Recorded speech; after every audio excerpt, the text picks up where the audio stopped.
Morning, folks. Welcome to the Sunday Politics. The Elephant and Castle roundabout is no more. Seen as one of London's most dangerous junctions, it had witnessed 80 collisions since 2012, but has now been replaced by a new layout for two-way traffic. But other changes to the area are also afoot, and one man isn't happy. Local resident and campaigner Peter Tatchell says the real story around this area is about social cleansing, in particular at the Haygate estate. Here's Peter's personal take.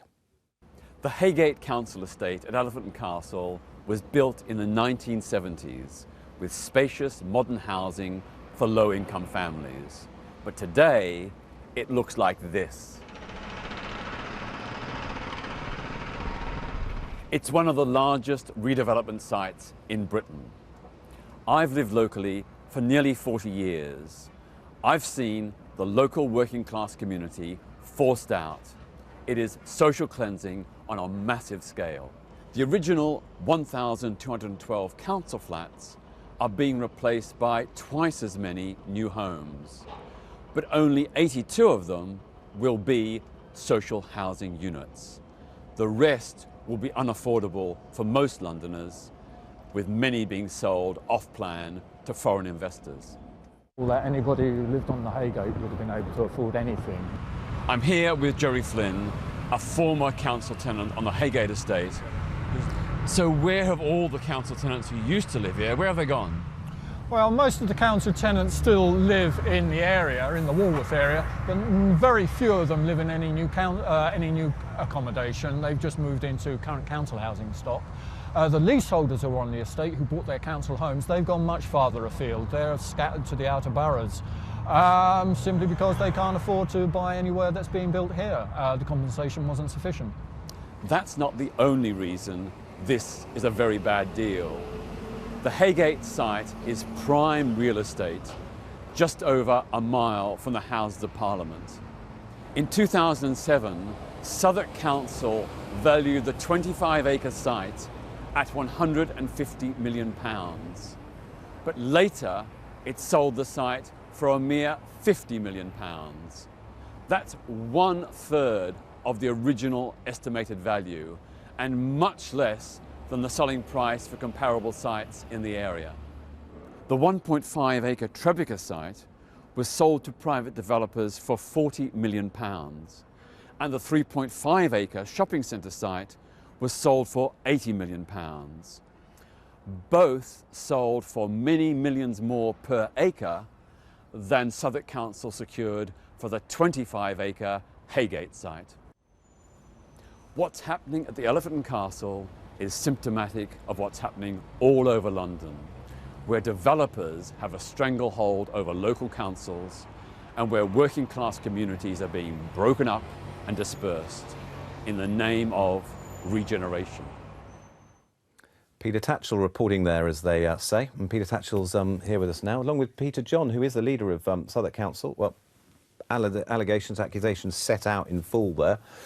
Respond to them. Underpriced, or you didn't get as much money as you should have done, you're not creating enough social housing. What's going wrong at the Haygate estate?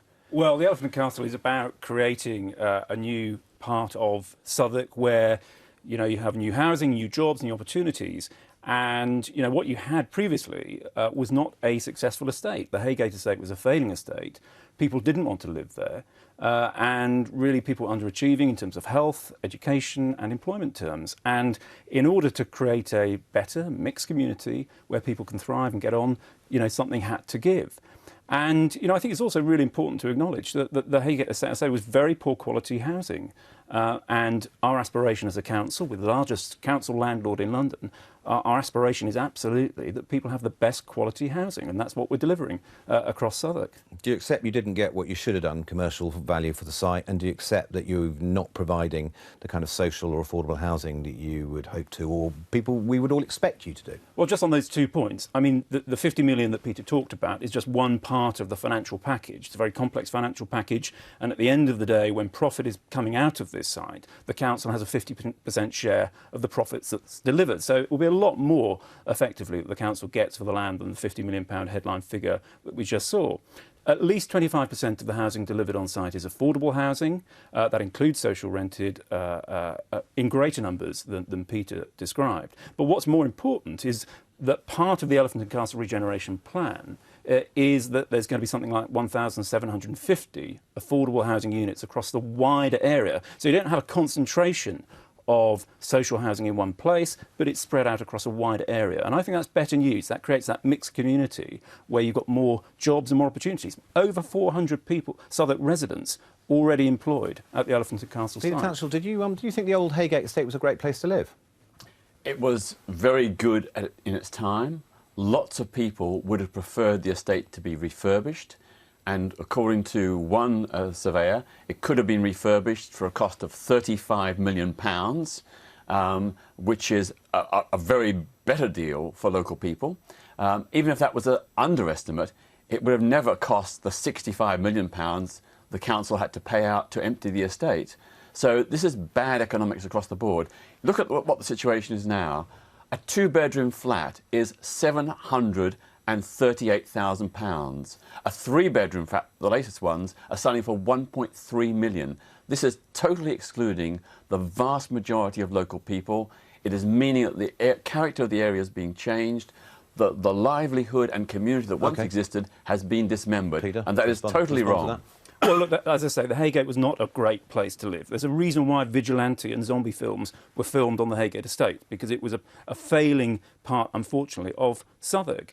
And as I say, you know, this is, I think it's important that we have employment opportunities created, 400 jobs created on site already. That's got to be good news. Peter, and even if it was a failing estate, why is it that out of 2,700 new homes, only 79 are going to be socially rented? That's a scandal. That's a scandal. Well, no, because it's a reality of commercial prices, isn't it? I mean, that is the reality, and the figures that Peter quoted about the cost of to buy homes, I mean, that's the reality of London. It's not just the reality of Haygate. The reality is that we're not building enough homes in London. And if you're interested and want to talk about social cleansing, Peter, I think you should be talking about the government's proposals under the Housing and Planning Bill, which is really going to socially cleanse, I think, central London, with extending right to buy to housing association tenants and making councils like ours sell some of our high-value assets in order to pay for it. I think that's the scandal of social cleansing and not what we're doing. Do you think, Peter, do you think, Peter, the wrong enemy is in your sights, and the one you might be aiming it at is here? You know? Well, it's both. Okay. But as a Labour council,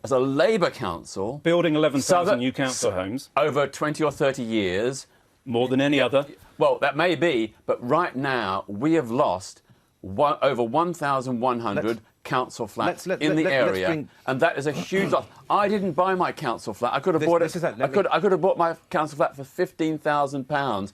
I refused to because I wanted to preserve council housing for generations. Let me bring Greg Hands in here about seeing the kind of tensions that are created, shall we say, by difficult times, financial times. Well, I don't want to necessarily comment on the specifics of the scheme in Southwark, but in general, I think estate regeneration is a very, very good thing to be doing. In my constituency of Chelsea and Fulham, we've also got some older estates that desperately need, some that don't meet the decent home standard, some that need extensive renovation. I don't think we should need to be ideological about what kind of homes are built in addition.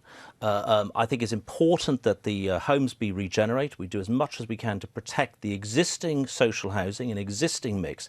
But if it means adding in additional private capital and adding new homes, I think that's a good thing. And by the way, Tim, actually, the government is doubling the amount of money being put into estate regeneration.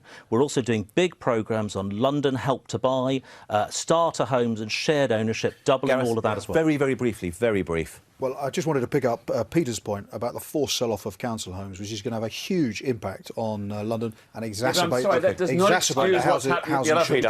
I know. Another time. Thanks very much to you both.